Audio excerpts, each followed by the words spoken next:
ગોધરાના ભામૈયા ગામે પિતા પુત્રીના તળાવમાં ડૂબી જવાના પ્રકરણમાં આવ્યો નવો વળાંક। બે ઇસમો દ્વારા બ્લેકમેલ કરી ખંડણી માગી ધાક ધમકી આપતા આપઘાત કર્યો હોવાનું સામે આવ્યું। ગોધરાના ભામૈયા ગામના વતની બરવતસિંહ ઠાકોર અને તેમની પુત્રી પ્રજ્ઞાનું 3 દિવસ પહેલા અકસ્માતે તળાવમાં ડૂબી જવાથી મોત નીપજ્યું હતું, પરંતુ આ ઘટના અકસ્માત નહીં આપઘાત હોવાનું સુસાઇડ નોટથી માલુમ કર્યું હતું।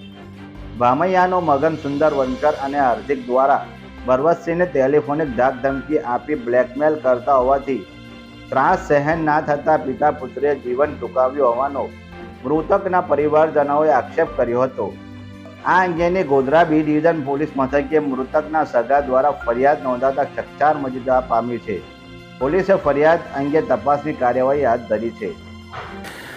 ભામૈયા ગામમાં બળવંતસિંહ અમરસિંહ ઠાકોર અને તેમની પુત્રી પ્રજ્ઞાબેન બંને તળાવમાં કૂદી પડેલ અને મરણ ગયેલ, જે બાબતેની વિગતવારની ફરિયાદ બી ડિવિઝન પોલીસ સ્ટેશને તેમના સ્વજનોએ આપેલ છે। તે મુજબ ભામૈયા ગામના રહીશ મગનભાઈ સુંદરભાઈ વણકર અને બીજા એક હાર્દીભાઈ નાઓ આ મરણ જનાર બળવંતસિંહ પાસેથી રૂપિયા કઢાવવા મૌખિક અને ટેલિફોનિકથી ધમકીઓ આપી બ્લેકમેલ કરી માનસિક ત્રાસ આપતા હોય અને પૈસાની માગણી કરી પૈસા કઢાવતા હોય, જે કારણે ત્રાસ સહન ન થતાં આ બંને દીકરી અને પિતાએ તળાવમાં ઝંપલાવી અને પોતે મૃત્યુનો લાવેલ છે।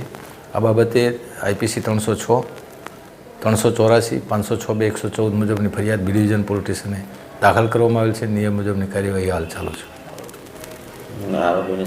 આરોપીની તપાસ ચાલુ છે, ટીમો બનાવેલી છે, મળી આવેથી નિયમ મુજબની કાર્યવાહી કરવામાં આવશે। એનો પણ ખુલાસો અત્યાર સુધી થયો નથી, તપાસ દરમિયાન તપાસમાં આવશે તો એ પ્રમાણે તપાસ આગળ વધશે।